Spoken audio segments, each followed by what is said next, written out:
মাত্র 1 দশক আগেও কৃষকেরা নিজেদের প্রয়োজনীয় ফসলের বীজ নিজেরাই সংরক্ষণ করতেন, কিন্তু অধিক ফলনের আশায় বাজার থেকে কেনা প্যাকেটজাত হাইব্রিড বীজের উপর কৃষকদের প্রবল নির্ভরশীলতা দেশীয় জাতের ধান, পেঁয়াজ ও পাটকে ঠেলে দিচ্ছে বিলুপ্তির মুখে। ঝিনাইদহের শৈলকুপা উপজেলার হাজরামিনা গ্রামের কৃষক হাশেম আলীর অভিজ্ঞতাও এর ব্যতিক্রম নয়। তিনি জানান, কৃষি অফিস ও বাজার থেকে কেনা বীজে বিভিন্ন ধরনের রাসায়নিক বা ওষুধ মেশানো থাকে, যার ফলে সেগুলো আগের মতো ঘরে সংরক্ষণ করা যায় না। একসময় সব ধরনের বীজই বাড়িতে রাখা হতো, কিন্তু বর্তমানে বাজারের অফিসিয়াল বা প্যাকেটজাত বীজ না কিনলে কাঙ্ক্ষিত ফল পাওয়া যায় না। আর এ কারণেই কৃষকরা বাধ্য হয়ে নিজেদের ঘরে বীজ রাখা বন্ধ করে দিয়েছেন। লোডশেডিং কিংবা ঘরের বাইরের তীব্র গরমে ওয়ালটন রিচার্জেবল ফ্যান থাকলে থাকবে শুধু বাতাস আর বাতাস। আমরা আগে 20-30 বিঘে ভূমি চাষ করতাম বাড়ির বীজ দিয়ে। বাড়ির বীজ দিয়ে আমাদের কোনো সমস্যা হতো না। ধান, পাট, পেঁয়াজ সমস্ত বীজ বাড়ি রাখা হতো। বর্তমান এই 7-8 বছর আমরা বাড়ির কোনো বীজ রাখতে পারি না। বাড়ির বীজ রাখলে আমাদের সেই হয় না।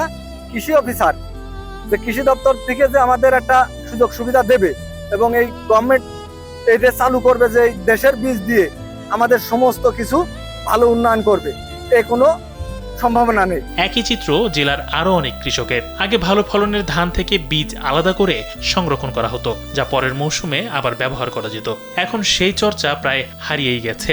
অধিক ফলনের আশায় অনেক কৃষক হাইব্রিড বীজ ব্যবহার করছেন, তবে এসব বীজ থেকে পরবর্তী মৌসুমে একই মানের বীজ পাওয়া যায় না। ফলে প্রতি বছরই নতুন করে বীজ কিনতে হচ্ছে। পাশাপাশি নিম্নমানের বা নকল বীজ কেনার ঝুঁকিও বাড়ছে।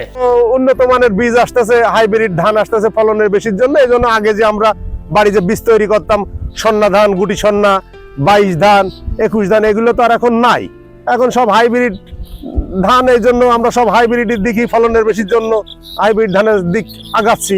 কিন্তু এক মন হাইব্রিড ধানই আমরা বেচতেছি 1150 থেকে 1200 টাকা মন, কিন্তু 1 কেজি বীজ কিনতে আছে 600 টাকা কেজি।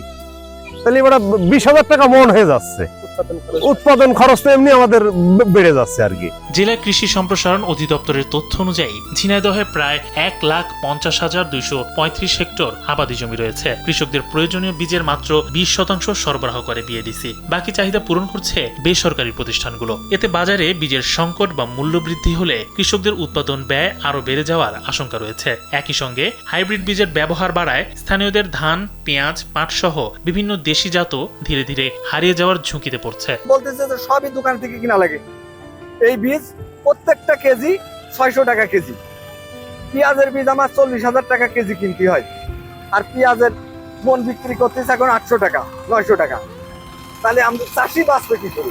তবে নিজস্ব উদ্যোগে বীজ উৎপাদন ও সংরক্ষণে উৎসাহ দেওয়ার পাশাপাশি তরুণ কৃষকদের উদ্যোক্তা হিসেবে গড়ে তুলতে নানা পরামর্শ দেওয়া হচ্ছে বলে জানান জেলা কৃষি সম্প্রসারণ অধিদপ্তরের কর্মকর্তা। কৃষির বিভিন্ন প্রযুক্তির মাধ্যমে এই জেলার শিক্ষিত তরুণ কৃষকদের উদ্যোক্তায় পরিণত করার জন্য বিভিন্ন বিষয়ে পরামর্শ প্রদান করে আসছি। আমরা বীজ উৎপাদনের ক্ষেত্রেও কৃষকদেরকে পরামর্শ প্রদান করছি। একসময় কৃষকের ঘরে রাখা বীজই ছিল ফসল উৎপাদনের সবচেয়ে বড় ভরসা, কিন্তু আজ সে জায়গা পুরোপুরি দখল করে নিয়েছে বীজ ব্যবসায়ীরা।